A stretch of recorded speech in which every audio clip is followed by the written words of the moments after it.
আসসালামু আলাইকুম বন্ধুরা, আজকে আমি আমাদের পুরাতন যে জায়গা ছিল যেখানে আমাদের একসময় বাড়ি ঘর ছিল সেই জায়গাটা আমি দেখাতে চাই।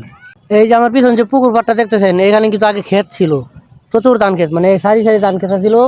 তারপরে এই দিকে আসেন, তারপরে এই যে চারটা নারিকেল গাছ দেখছেন, এই চারটা নারিকেল গাছ হচ্ছে আমার নানির বাড়ির সামনে, ঠিক সামনে আছিল। ওই যে পিছনে যে ঝুপঝাড়টা, এই যে ঝুপঝাড়টা, এখানে কিন্তু বাড়ি ছিল, মাটির বাড়ি ছিল। আর যে নারিকেল গাছগুলো এই উঠানের সামনে ছিল, আর গাছের পাশেই একটা কল ছিল, আমরা যাকে বলতাম টানা কল। হ্যাঁ, হাতে টান দিলে পানি বার হতো। আর এইখান থেকে একটু সামনে আসলে এই যে এখানে যে ঝুপঝাড়টা, এখানে ছিল আমার বড় মামার বাড়ি। এইখানে আমার ছোট মামা আর আমার নানি থাকতো। আমার নানা মারা গেছিল আমার যখন 2 বছর বয়স, তখন নানাকে দেখছিলাম, আর অতটা মনে নাই। এই যে এখানে বড় মামু ছিল। আর এই যে এখানে ছোট খালার বাড়ি ছিল, এই যে এই ছোট ঝুপঝাড়টা। আর আমাদের বাড়ি ছিল ওই যে পুকুর পাড়টা আছে না, ওই যে একটা গাছ দেখা যায় যে ওইখানে। আসেন আপনাদেরকে দেখাই, এই যে পুকুরটা দেখছেন, ঠিক এই যে একটু সামনে পুকুরের মাঝ বরাবর আমাদের বাড়ি ছিল। আর এখন আমি দাঁড়িয়ে আছি এই যে এখানে, আমাদের খালার বাড়ি ছিল, মাটির বাড়ি। এই যে এই জায়গাটা ছিল আমাদের বাড়ি, বুঝছেন, এই জায়গাটা আমার বাড়ি ছিল। আর ওই যে গাছটা না, গাছের সামনে যে ঝুপঝাড়টা, এটা ছিল আমার ছোটো খালার বাড়ি, সামনে আমার বাড়ি। আর এই যে পিছনে,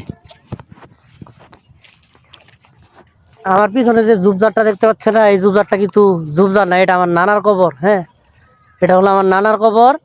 এই যে পিছনে যে ঝুপঝাড়টা দেখা যায়, একবার দেখেন কি পরিমাণে ঝুপঝাড় হয়েছে এখানে। হ্যাঁ, দেখে কিন্তু বোঝাই যায় না এখানে কি, কিন্তু আসলে এখানে আমার নানার কবর ছিল।